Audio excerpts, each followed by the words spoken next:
it's interesting because you had posted a picture of your arms, and you were saying how you don't dedicate like a whole arm day, and maybe that's a genetic strong part for you. I don't know. You can answer this once I finish the question that I have. But where it's and the reason I bring this up is because you mentioned calculated intensity, calculated way of approaching this with a certain amount of wisdom so you don't get hurt. It's like still a young mind might go in and be like, no, I have to be the best, 20 sets for everything. And it's like, well, wait a second, right? Like, why are you doing it like that? You are going to probably burn yourself out at some point if you continue down that road, right?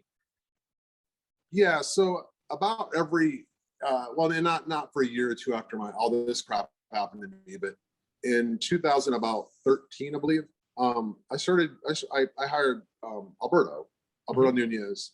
I hired him because I was 40, 41, and I kind of felt like I had done what I could. I really felt like I couldn't, I had won a lot of pro shows, but they were what I would call, medium level, like state pro shows, and like they weren't the big daddies, you know what I mean? I placed decent at some big shows, but I kind of felt like I was kind of stagnant and kind of had done, not because I was 41, but just because I had already been in it that many years.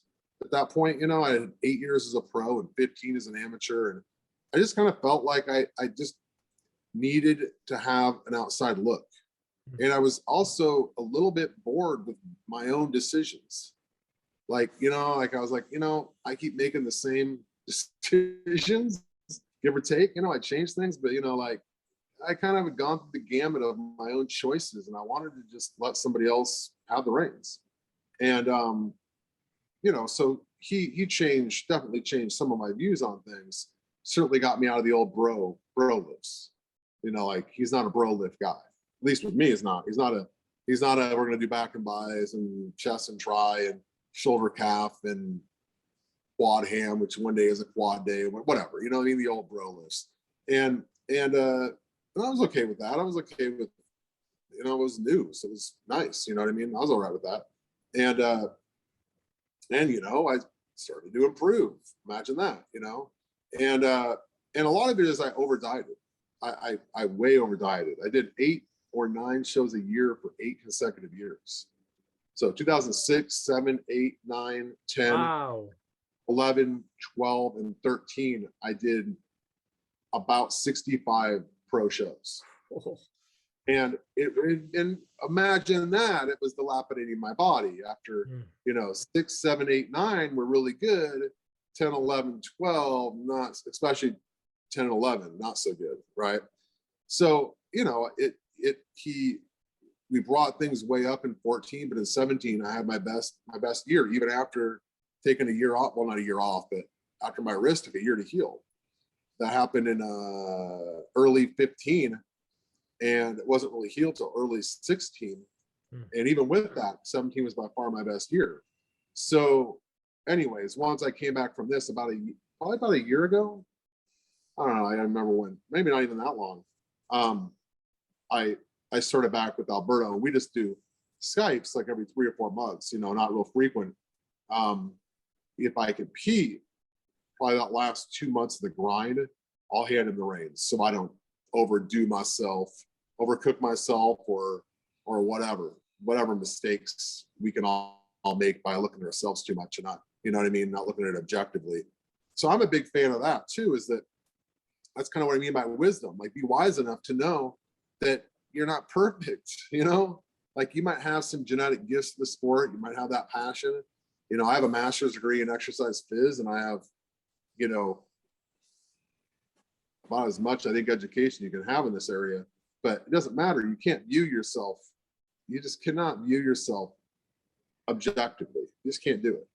So anyways, he's the one that really reduced my arm training a bunch, because he's like, you got to reduce that and feed the areas that need more, right? So like, I was like, oh, okay, fine with me, because I don't even like training arms. I had like, I had some tennis elbow because probably doing too much of it, and I was fine with that. So we put in a much more back work, way more back work, which I love training back anyways. A lot of specific delt work. It just changed a lot of things, and that's something that regardless if I'm working with him for that span or not, I still go under that ideology in general, really. Mm, So for me, it's just 2 upper body lifts and 2 lower body lifts a week. That's what it is. I've been okay. doing that now. After the hospital, it was full body lifts and stuff like that. But I'm just saying that once I'm in a good spot, that's generally speaking what I do. And Doesn't mean 4 times a week? it's 4 times a week. Yeah, 2 uppers, 2 lowers. Mm. That's not, you know, you could, there's spans where we've done 5 days when I was trying to get to a 500-pound bench last fall, summer, whatever, last fall. I was benching 4 days a week. So I was doing 5 lifts where I benched on 4 of them. Wow. Once I was done with that little goal, I got to like a 460-ish. We pulled that back to 2, you know what I mean? To just 2. Yes. So I'd have like a leg day with bench in the beginning of it or whatever. You know what I mean? But in general, it's 4 days. Now they're long, they're not short lifts. They're not short, but they're you know, still 3 days off either way. And before you kind of ran like a typical, you know, 1 day chest, 1 day back kind of thing, 1 day legs, 1 day shoulders.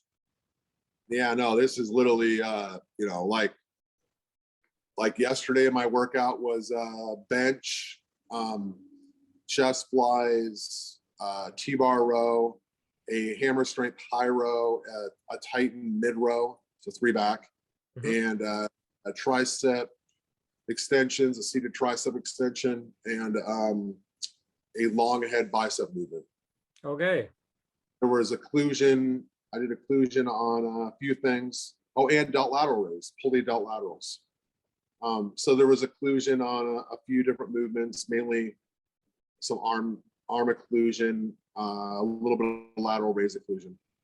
So that was all that was, well, rep ranges can get weird, but roughly 3 sets of 12-ish.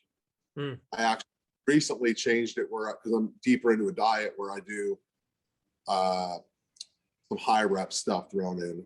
So like on my back work, I'll have a set of 25 and a set of 15 and a set of 6. Okay. Like a So it's like reverse or like a pyramid, kind of pyramiding up kind of thing.